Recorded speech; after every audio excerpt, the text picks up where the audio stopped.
Integrated AI ടൗൺഷിപ്പാണ് info park മൂന്നാം ഘട്ട വികസനത്തിന്റെ ഭാഗമായി ഒരുങ്ങുന്നത്. GCDAയും ഇൻഫോ പാർക്കുമായുള്ള ലാൻഡ് പൂളിംഗ് ധാരണാപത്രം ഒപ്പുവെച്ചതോടെ ഇൻഫോ പാർക്ക് മൂന്നാം ഘട്ടത്തിൽ നിർണായക ചുവടുവെപ്പായി. 2 ലക്ഷം പേർക്ക് നേരിട്ടും 4 ലക്ഷം പേർക്ക് പരോക്ഷമായും തൊഴിൽ ലഭിക്കുന്നതാണ് പദ്ധതി. 300 ഏക്കറിൽ 2 കോടി ചതുരശ്ര അടി IT സ്പേസോടെയുള്ള AI ടൗൺഷിപ്പാണ് ഇൻഫോ പാർക്കിൽ ഒരുങ്ങുന്നത്. അനുബന്ധ സൗകര്യങ്ങൾക്കുൾപ്പെടെ 1000 ഏക്കർ ഭൂമിയാണ് GCDA പൂൾ ചെയ്യുക. കാലതാമസവും നിയമപ്രശ്നങ്ങളും ഒഴിവാക്കി ഭൂമി ലഭ്യമാക്കാൻ സർക്കാർ നടപ്പാക്കുന്ന പുതിയ സമീപനമാണ് ലാൻഡ് പൂളിംഗ്. ഇതിലൂടെ ഭൂമി സർക്കാർ ഏറ്റെടുക്കുന്നതിന് പകരം സ്വകാര്യ ഭൂവുടമകളുടെ സമ്മതത്തോടെ അവരുടെ ചെറിയ തുണ്ട് ഭൂമികൾ ഒരുമിപ്പിച്ച് വലിയ പ്ലോട്ടാക്കുന്നു. ഭൂവുടമകൾക്ക് വലിയ സാമ്പത്തിക നേട്ടം ഉറപ്പാക്കുന്നതാണ് പദ്ധതി.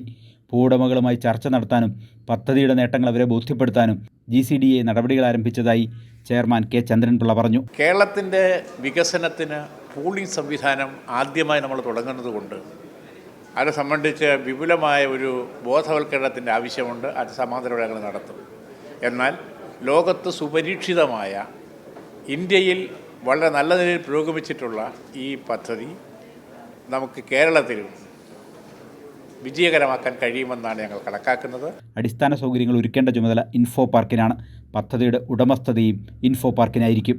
ആയിരക്കണക്കിന് തൊഴിലവസരങ്ങൾ ഉറപ്പാക്കുന്നതാണ് പദ്ധതിയെന്ന് info park CEO Sushant Kurunthil പറഞ്ഞു. 2 ലക്ഷത്തോളം ഡയറക്റ്റ് എംപ്ലോയ്മെൻറ്റും ഏകദേശം 4 ലക്ഷത്തിൽ കൂടുതൽ ഇൻഡയറക്റ്റ് എംപ്ലോയ്മെൻറ്റുമാണ് നമ്മൾ ഉദ്ദേശിക്കുന്നത്. അത് കൊച്ചിയുടെ അല്ലെങ്കിൽ കേരളത്തിൻ്റെ തന്നെ വികസന ചരിത്രത്തിലെ ഒരു പുതിയ അധ്യായമാണ്. 25,000 കോടിയുടെ നിക്ഷേപമാണ് ഇൻഫോ പാർക്ക് മൂന്നാം ഘട്ടത്തിൽ പ്രതീക്ഷിക്കുന്നത്. കൈരളി ന്യൂസ്, കൊച്ചി.